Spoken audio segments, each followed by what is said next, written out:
So the transfer window has wrapped up and we finally are getting close to another game week in Fantasy Premier League. So let's have a quick look over the transfers that happened in January. But before we do that, a quick word from sponsors of this video, SPITCH. SPITCH is the ultimate fantasy football manager game that's just hit the market. This game is available for those of you in the UK and Ireland, for everyone over 18 years of age. It's a fantasy football manager app that lets you build your team, collect points and battle it out against other managers. Play for free, compete against your friends in communities and have a chance to win a share of up to £70,000 on a weekly basis. That's right, there are weekly competitions, not just season ones, so every game week matters all season long. Various competitions are available on different pitches, and once again there are free games to play. Click on the top link in the description and download the app for free, and let's get back to the video.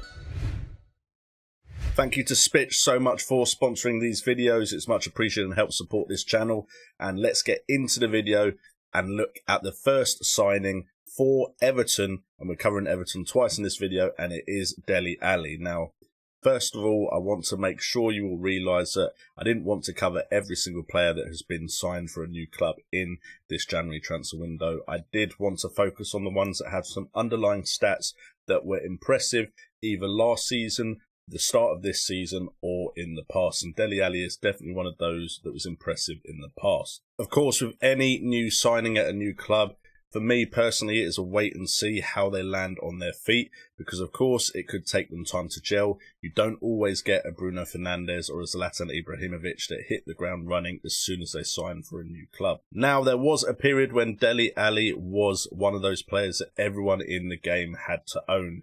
We can see that for a 3-year period from 2015 to 2018, he was getting double digits in goals and assists. In 2015-16, that was 10 goals and 9 assists, but at a very impressive goal return of 18 goals in the 2016-17 season with 7 assists was probably definitely the highlight for Dele Alli Fantasy Premier League-wise. 2017-18, he also got 9 goals and 10 assists, and then that is when it started to drop off, although if he was a cheaper midfielder in a very lower bracket, 5 goals and 3 assists and 8 goals and 4 assists isn't terrible.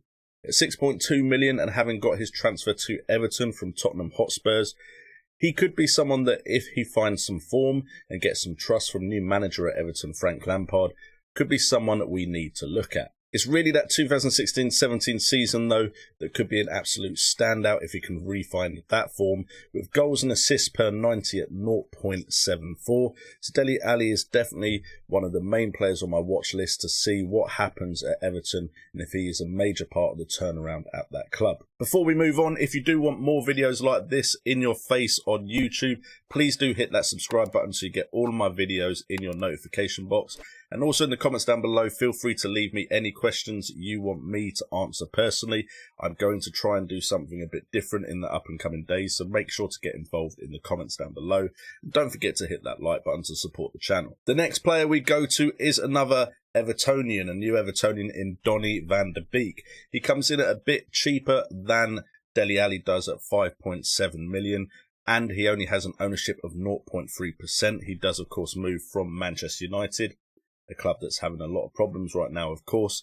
But Donny van de Beek hopefully going there to reinvigorate his career. Now, we do have to understand that these good stats that you see on the screen from 2017 to 2020 are all in the Eredivisie. So it's a league that is slightly lower in quality than the Premier League, but definitely a lot of good players have come from the Dutch league. We're looking at another player that got double digits for goals and assists, with 11 goals and 6 assists in 2017-18, 9 goals and 10 assists the season after, and then in 2019-20, 8 goals and 5 assists. Depending on how he's used at Everton, and depending on how Frank Lampard leans on him and the likes of Dele Alli for goals and assists, creativity and final product, we could see another resurgence here, especially with 2018-19, a player that had goals and assists per 90 of 0.70. Of course, it does drop off massively when he moved to Manchester United. He never really had the trust of Ole Gunnar Solskjaer and hasn't broken into the side under Ralf Rangnick.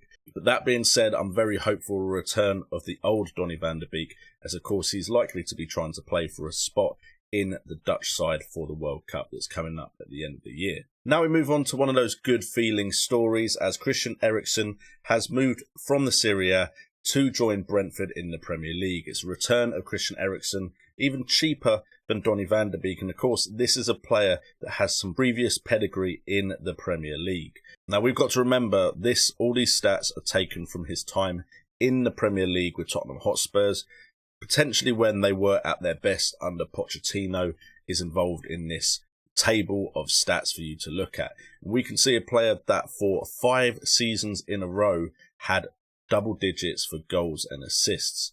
His highlights were, of course, 15 assists and 8 goals in 16-17 and 10 apiece for goals and assists in 2017-18, and then 18-19 he also had 8 goals and 12 assists. He's a creative machine, and if you can find any of his previous form at Brentford, he could be an amazing player. Now, he did have the likes of Harry Kane and Heung-min Son to pass those balls to, of course, to get those assists. So potentially we're looking at a downgrade in talent to the likes of Tony and Mbeumo for him to be trying to set up. But still, you cannot deny these underlying stats. We have goals and assists per 90 at its highest at 0.66 in the 2016-17 season. So that's 3 midfielders that we have covered already, but let's move to a striker that has recently joined the Premier League that could hit the ground running. We are talking about Weghorst, 6.5 million, who has moved from the Bundesliga to Burnley and is owned by only 0.1% of players. Now, I'm getting a feeling that FPL's website is just saying 0.1% for anyone that's just moved in, because that's a very common occurrence here. So maybe that's a note to self to only keep teams selected by 4 players that have been in the league for a while. But we are looking at a striker with some good pedigree to, of course, replace Chris Wood, who has gone to Newcastle. Now, Chris Wood could also be a good option with all the talent that they've recently acquired at Newcastle, but I've gone with Weghorst because I think you guys know a little less about him than you would know about potentially Chris Wood. Now, I believe the 2017-18 stats are from the Eredivisie, and then he moved to the Bundesliga 2018-19. Apologies if I'm not spot on with that.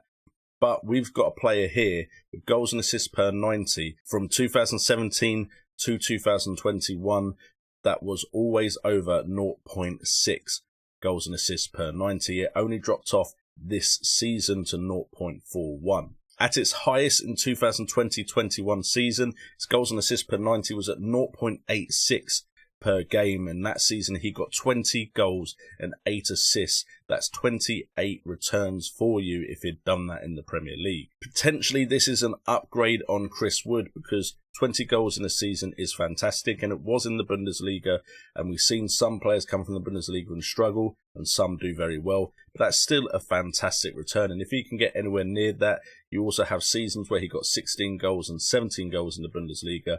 We could be looking at a very good striker at 6.5 million, and let's be fair, we're not exactly spoilt for choice for budget strikers right now. And then finally, a player that it could take some time to get in to the side is transferred to, and it is Luis Diaz, of course, moving from Porto to Liverpool. Now, when I did the stats for this video, they did not have a price for him yet or team selected by, but we are looking at a player that has burst onto the scene this season with an incredible 14 goals and 4 assists since the Portuguese league started. That is goals and assists per 90 of 1.09 and a goals per 90 at 0.85. Now, they brought him in maybe as a thought to replace a potential player moving out, but also to maybe give him power in negotiations with some of the players they're trying to get new contracts with. The likes of Mohamed Salah come to mind. But this is good forward thinking from Liverpool, and while he may not get into the side straight off the bat, there is, of course, the potential that if certain players get injured, Luis Diaz will come into the side. And if he can replicate the stats he's already had this season, then we're looking at a very explosive player. Now, stats before this season weren't as good, but we do still have a player that in 3 of the past 4 seasons before this one has scored 6 goals or more, and is also capable of getting assists. So this could be a player on the rise, and is definitely someone I am looking towards as a potential buy-in to Liverpool if he comes in at a very cheap price and looks like he could hit the ground running. We just have to look at Diogo Jota. At Wolves, he was a player that impressed at times, but didn't really bring that consistency, and I would say at Liverpool he has improved. Still not as consistent as I would like, but he's definitely a new player at Liverpool, and maybe Luis Diaz will up his game now that he's made that move to one of the top teams in the Premier League. Anyway guys, if you have enjoyed this video, please do let me know in the comments and hit that like button to show me. And also let me know what you think of the new graphics on the screen. Do you like them? Do I need to work on it a little bit more? Feel free to be brutal. Also, do check out SPITCH if you want to play weekly fantasy football. Of course, some of these players you may decide to stick into your side, and you could of course win some cash money playing with SPITCH. Thank you guys for joining in on this video. I've been JNO, this has been FPL Today, and remember, it's all about the game.